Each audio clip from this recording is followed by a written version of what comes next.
Circle on chapter number था हमारा, कौन चैप्टर था? ये रहा सर्किल हमारा। इसमें मैंने कुछ थ्योरम बताई थी। आज मैं डिग्री में जो थ्योरम कराऊंगा ये इम्पोर्टेंट थ्योरम है ऑन बोर्ड बिहाफ। आपको मैं से करा देता हूँ आज, ये बहुत इम्पोर्टेंट है। 1 मिनट इसे मैं होल्ड कर लेता हूँ।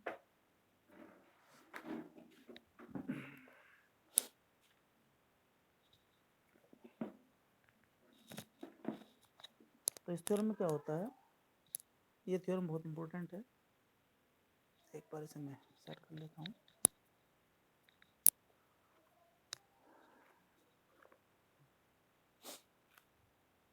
डिग्री में जो थ्योरम मैंने कल स्टूडेंट बताया था आपको, डिग्री मेजर थ्योरम। इस थ्योरम में क्या करना होता है कि हमारे पास मैंने कल बताया था किसी आर्क से subtend angle at the centre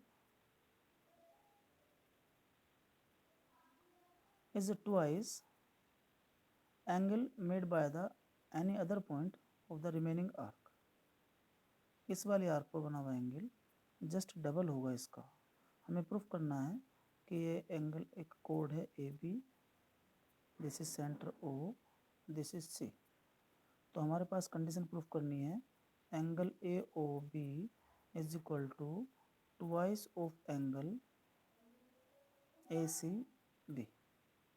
अब इस सिचुएशन में करना क्या होता है, हमें कंस्ट्रक्शन करनी है, ज्वाइन करना है इनको, एक प्रॉपर्टी लगानी है और ट्रायंगल प्रॉपर्टी है। You know O C is equal to O A. इन ट्रायंगल में ए ओ सी की बात कर रहा हूँ, और अगर ए ओ सी में ट्रायंगल में दो साइड इक्वल हैं तो angle 1 is equal to angle 2। So angle 1 is equal to angle 2, और by exterior angle property this is angle 3। so angle 3 is equal to angle 1 plus 2, but as a equal angle, so twice of angle 1।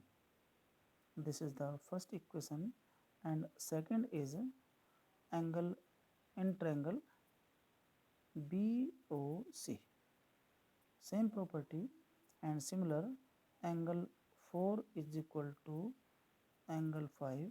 आप इस angle 5 को यहाँ रख लीजिए, angle 4 को यहाँ रख लीजिए। इससे क्या होगा कि अगर मैं इसको वही प्रॉपर्टी अप्लाई करूँ angle 6 is equal to angle 4 plus 5, but 4 and equal 5, so twice of angle 4। So this is equal to second equation, and we add the equation 1 and equation 2, so angle 3 plus angle 6 is equal to twice of angle 1 plus twice of angle 4। आप 2 common ले लें और यहाँ हो जाएगा angle 1 plus 4 is equal to angle A O B. This is 1 plus 4 is equal to angle A C B, angle A C B. ये आपकी degree measure theorem है। इसको शॉर्ट में डिग्री मेजर थ्योरम को डीएमटी बोलते हैं, as a DMT, और use करते हैं। इसके ऊपर बहुत सारे क्वेश्चन हैं। इतने क्वेश्चन हैं कि आप मतलब 10th में सर्किल और जो 9th में सर्किल है इससे बेस्ट कोई प्रॉपर्टी नहीं। इसी से एक जो जॉइनिंग वाली थ्योरम है उससे वो थ्योरम समझ लीजिए। एंगल ऑन सेम आर्क, इस एंगल की बात करें, this is subtended on centre as angle A O B is twice of this angle, same property, twice of this angle, twice of this angle and twice of this angle। मैं नाम दे देता हूँ E और F। आप लिखेंगे angle A O B, या half of angle लिख लो, half of angle A O B is equal to angle A C B is equal to angle A D B is equal to angle A E B और is equal to angle A F B. क्योंकि सारे angle बराबर हैं तो आप यहाँ से इस चीज़ को समझ सकते हैं, और प्रॉपर्टी का नाम होता है angle in same segment are equal. Angles in same segment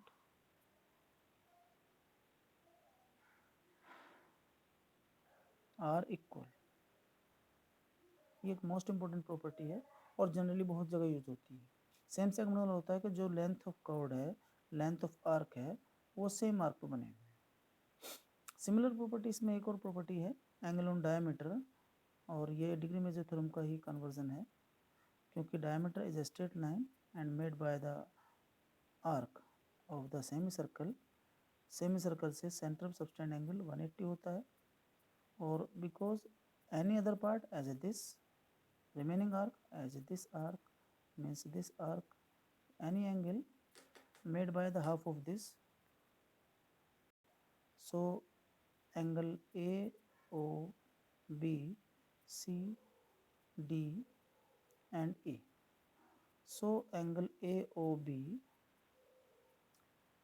is equal to twice of angle ACB twice of angle ADB, but angle AOB is equal to 180, so half of 180 is equal to angle AOB, angle ADB each of 90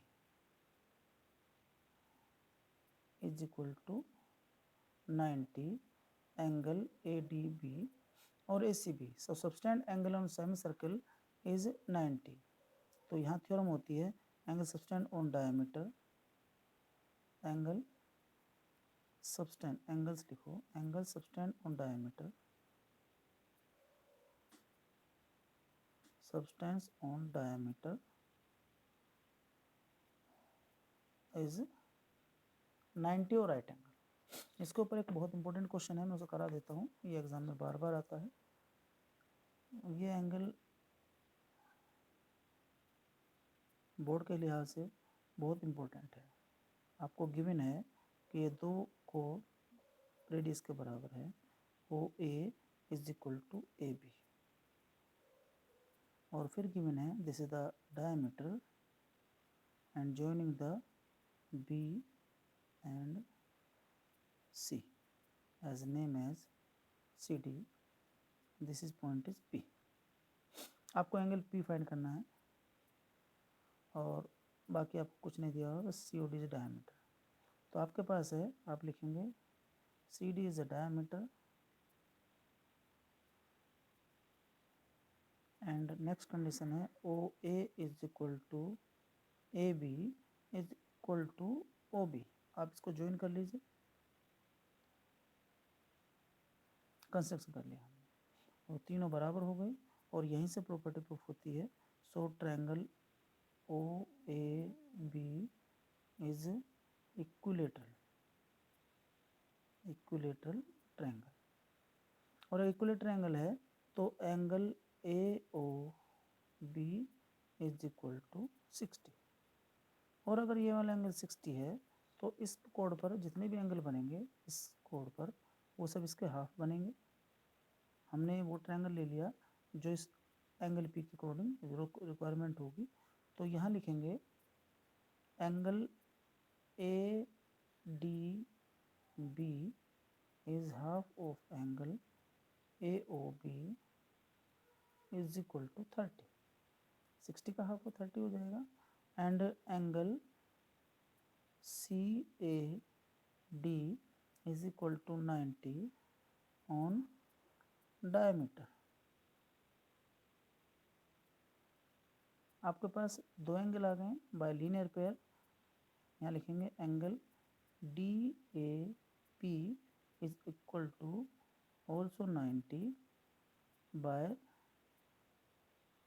linear pair, linear pair, क्योंकि हमारे पास ये वाला angle आ गया है, तो अगर ये angle हमारा 90 है तो ये वाला एंगल भी, क्योंकि स्ट्रेट लाइन है, ये एंगल भी 90 हो जाएगा, और अगर ये वाला एंगल 90 है और ये वाला एंगल 30 है, तो आप समझिए आपके पास ये वाला एंगल निकालना, बाय एंगल हम प्रॉपर्टी लगाएंगे in triangle ADP angle A plus angle D plus angle P is equal to 180।